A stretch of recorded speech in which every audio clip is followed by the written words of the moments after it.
Hello students, welcome back to learning. In this video I have brought another topic, that is Abhinav Manushya from class 10th Karnataka board. So let's begin. In this chapter we will discuss भावार्थ, meanings of this poem. आज की दुनिया विचित्र नवीन, प्रकृति पर सर्वत्र है विजयी पुरुष आसीन. इट मीन्स कवि कह रहे हैं कि आज की दुनिया, जो हम अपने आसपास आज का जो संसार है, आज की दुनिया तो विचित्र है.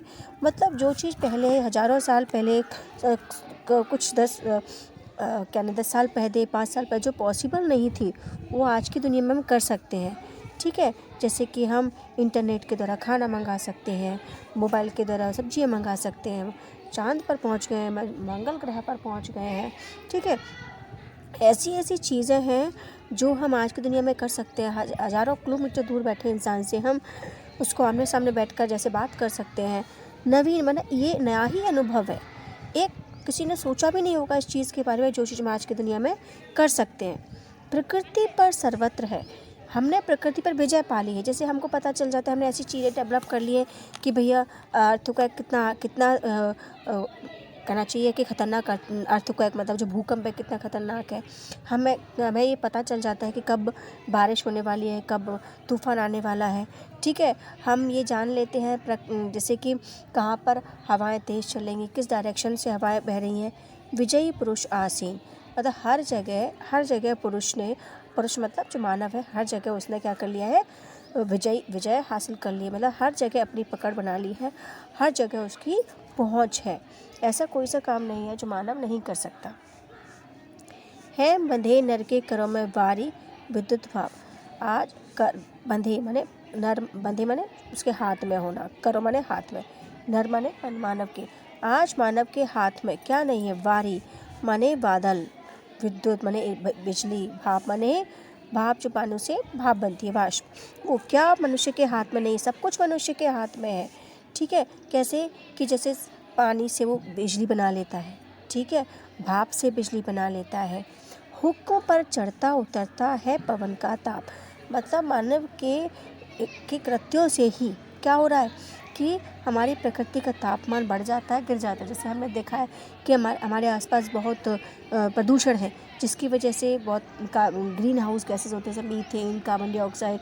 ये कैसा सूर्य की गर्मी को सोखती हैं और हवा का तापमान तेज कर देती है, जिससे गर्मी बढ़ती है.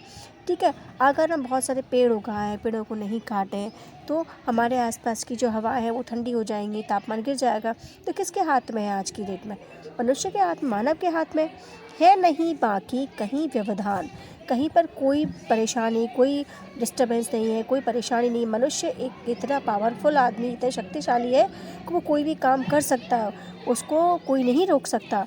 लांग सकता है नर सरित गिरि सिंधु एक समान. मतलब उसने हवाई जहाज बना लिए हैं, जहाज बना लिए हैं, पनडुब्बियाँ बना ली हैं. लांग माने पार कर सकता है, वो एक कुछ घंटों में समुद्र पार कर सकता है, पहाड़ों के ऊपर से जा सकता है, जैसे केबल कार वगैरह बना ली है. सिंधु माने समुद्र को, सरिता माने नदियों को पार कर सकता है. तो आज मनुष्य के हाथ में सब कुछ है, वो कुछ भी कर सकता है. उसने उस प्रकृति उसके हाथों की कठपुतली बन गई है. मतलब ऐसा हो गया है कि ऐसी कोई चीज़ नहीं है जो मनुष्य नहीं कर सकता. जो असंभव था उसको भी उसने संभव कर दिया है. यह मनोज माने मानव, जिसका गगन में जा रहा है यान. गगन माने आकाश में, उसका यान माने हवाई जहाज. देखो, उसी का बना हुआ हवाई जहाज आज आकाश में उड़ रहा है. कांपते जिसके करों को देख कर परमाणु जो एटम बम्स होते हैं, जिससे पूरा घर के शहर विनाश हो सकते हैं, पीढ़ियों की पीढ़ियाँ बर्बाद हो सकती हैं, शहर के शहर मतलब ख़त्म हो सकते हैं एक सेकंड में. तो पूरे ये परमाणु में इतनी ताकत होती है, तो लोग डरते हैं कि विश्व युद्ध ना छिड़ जाए, कुछ दो देशों के बीच में युद्ध ना हो, या अगर युद्ध होगा तो वो परमाणु हथियार का यूज़ करेंगे, तो लोगों को डर लगता है. मनुष्य ने ऐसी खतरनाक, ऐसी शक्तिशाली चीज़ बना ली है. यह मनुष्य जो सृष्टि का श्रृंगार, यह मनुष्य जो एक सृष्टि की सबसे सुंदर रचना है, ज्ञान का, विज्ञान का, आलोक का आगार.